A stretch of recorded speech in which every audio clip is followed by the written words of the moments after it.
Well, gue langsung aja. Ini konten yang membahas kenapa Spider-Man itu film yang sangat kurang dan film yang jelek. Tapi ini versi ataupun dari perspektif yang netral, jadi nggak berpihak ke pihak manapun, nggak ngebenci Spider-Man ataupun bahkan nggak berpihak ke yang suka dengan Spider-Man. Jadi mungkin kalau kalian yang ada yang akan tersinggung dengan konten yang kali ini yang memang fanboy Marvel dan bahkan fanboy Spider-Man, disarankan untuk keluar dari video yang satu ini. Kenapa Spider-Man No Way Home itu filmnya kurang? Ini alasannya. Pertama, film ini hanya untuk fans Spider-Man. Jadi mungkin kalau ada orang yang gak nonton Spider-Man sama sekali, ya mungkin dua sebelumnya gak nonton itu fatal ya. Tapi ya buat yang gak nonton juga Spider-Man 3, film Spider-Man milik Tobey Maguire, 2 milik Andrew Garfield, The Amazing Spider-Man, mungkin film ini akan jadi kurang dengan penampilan mereka yang mungkin akan kebanyakan fanservice dan juga easter egg-nya. Kedua, mungkin karena sering konyol dan gak banyak serius, akan ada satu momen yang mungkin dramatis di pertengahan film. Di film ini nggak dibuat jadi berasa. Mungkin kalian udah tahu momen tersebut ya, kematian lah salah seorang karakter. Dan itu karena saking konyolnya tingkah yang sudah diperlihatkan di film ini sampai pertengahannya, itu ngebuat langsung tiba-tiba aja gitu. Dan bahkan dengan apa yang dia katakan karakter tersebut yang seharusnya mungkin kalau dibuat di versi-versi sebelumnya akan bermakna, tapi karena ini kita keseringan dengar quotes-nya ataupun perkataannya, makanya ini gak dianggap serius lagi. Dan ketiga, act pertama dan act kedua ataupun bagian pertama dan kedua, awal dan pertengahan film entah kenapa ini kurang nyambung. Ini secara pace ataupun secara temponya ini lambat di awal. Ini lagi building storyline-nya di awal, tapi pas udah nemu di tengah tiba-tiba langsung cepat banget, langsung rushy, langsung intens lah bisa dibilang. Jadi ya siap-siap aja buat kalian yang emang mau enjoy suatu film mungkin akan terganggu mungkin dengan hal tersebut, yang mungkin tiba-tiba menikmati, tiba-tiba langsung jantungnya diajak untuk berdegup kencang, dipacu langsung.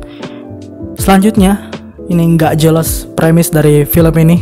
Ini mau masuk, ini premisnya kan awalnya dari Spider-Man yang jadi public enemy kan, itu yang mungkin harusnya lebih banyak dan bahkan sudah digambarkan banyak sekali sampai 30 menit pertama bahkan di film ini. Tapi justru setelah itu berubah lagi premisnya dengan masalah yang mungkin masih berkaitan. Mereka ini dikarenakan punya masalah dengan Spider-Man ataupun punya hubungan dengan Spider-Man, gak diterima di salah satu universitas yang mereka mau, di MIT lebih tepatnya. Dan ternyata si Peter langsung minta bantuan ke Doctor Strange, tapi ternyata itu gagal, nggak bekerja, semuanya jadi kacau. Dan ternyata justru berhasil membujuk diterima di MIT. Mereka bertiga, setidaknya dua di antaranya lah, si Ned dan juga si MJ. Tapi habis itu premisnya langsung ganti ke membereskan masalah ke si Doctor Strange.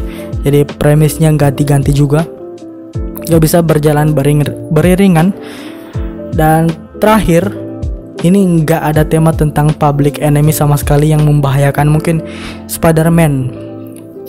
Kan mungkin ketika Far From Home berakhir, mungkin banyak para fans yang sudah menonton film itu.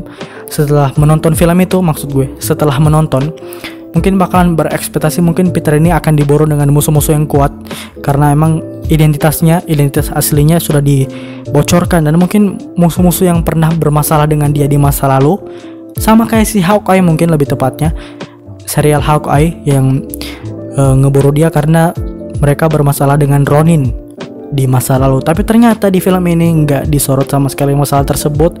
Si Peter hanya kena bully dan hanya karena masalah dari masyarakat. Dan sayang sekali kita gak diperlihatkan mungkin orang-orang ini. Mungkin momentum yang sangat tepat untuk kemunculan salah satu villain yang cast-nya udah diumumin tapi mungkin gak muncul di MCU dan hanya muncul di Sony Marvel SUMC, Sony Universe Sony Universe of Marvel karakter Sony yang film-filmnya yang kayak Venom, terus ada Venom Let There Be Carnage, ada juga Morbius, The Living Vampire. Jadi ya kayak gitulah dinamikanya. Padahal nih gue nantiin banget yaitu si Kraven the Hunter, yang kayaknya pas juga kalau dia emang mau ngeburu si Spider-Man kan. Ini sudah saatnya karena identitas asli dari Spider-Man yaitu Peter Parker udah diumumin dan jadi lebih mudah untuk melacak Spider-Man. Ataupun sesimpel musuh yang mau balas dendam ke si Spider-Man lah, kayak mungkin si Scorpion yang ketemu sama si Adrian Toomes ataupun Vulture di penjara pas di post credit scene Spider-Man Homecoming. Mungkin bisa jadi jalan untuk dia muncul, tapi sayangnya ini hanya menceritakan tentang kemunculan dari para villain dari multiverse ya. Jadi sayang sekali tuh nggak disorot sama sekali, padahal bagus banget loh temanya untuk nantinya membangun konflik. Tapi entah kenapa mungkin pihak Marvel karena habis Loki kan mau buru-buru untuk nge-build ataupun bahkan memperkenalkan konsep dari multiverse. Mungkin di sebagian fans ada yang kena, tapi beberapa fans yang sudah mengekspektasi hal lain di akhir dari Spider-Man Far From Home mungkin bakalan kecewa banget. Karena pastinya seperti yang gue bilang, ini tema Public Enemy ini harusnya bagus banget cuy. Walaupun emang konklusi yang diberikan di akhir film ini masih juga berhubungan dengan dampak dari dia yang menjadi Public Enemy. Tapi kan dia kan diburu bukan karena di film ini ya, semua musuh itu kan ngeburu dia bukan karena mereka tahu Public Enemy atau ada dendam ke dia, tapi kan emang mereka ada masalah sama Spider-Man di universe lain tapi aja kan. Jadi ya, tapi juga bagus juga tentang premis dimana orang terdekat Peter lah yang kena dampak dan bukan dirinya sendiri. Tapi mungkin ya, tapi nggak bisa juga sih diganti karena ini aduh jadi bingung gimana ngomongnya. Karena inilah film satu-satunya film yang punya momentum tersebut, yang punya kesempatan untuk memunculkan musuh-musuh yang mungkin akan balas dendam, kayak si Scorpion tadi ataupun bahkan Vulture yang ingin balas dendam.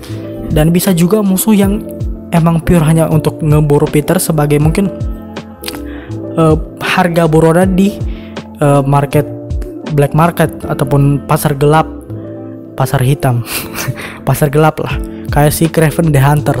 Tapi sayangnya itu kayak si Kraven the Hunter, tapi sayangnya itu nggak diwujudkan sama sekali. Jadi sangat disayangkan lagi-lagi. Tapi ya, itu dia alasan kenapa film Spider-Man No Way Home ini menurut gue kurang. Dan mungkin ini akan jadi lebih kurang kalau kalian emang selama nonton nemuin ada fans Marvel yang norak, berisik, yang langsung banyak-banyak cerita pas misalnya ada adegan dimana, ya gue spoiler langsung ya, ada adegan dimana si Toby muncul, si Andrew muncul, dan mungkin mereka ngebawa pacar ataupun teman mereka yang nggak ngerti dan mereka harus ngejelasin itu.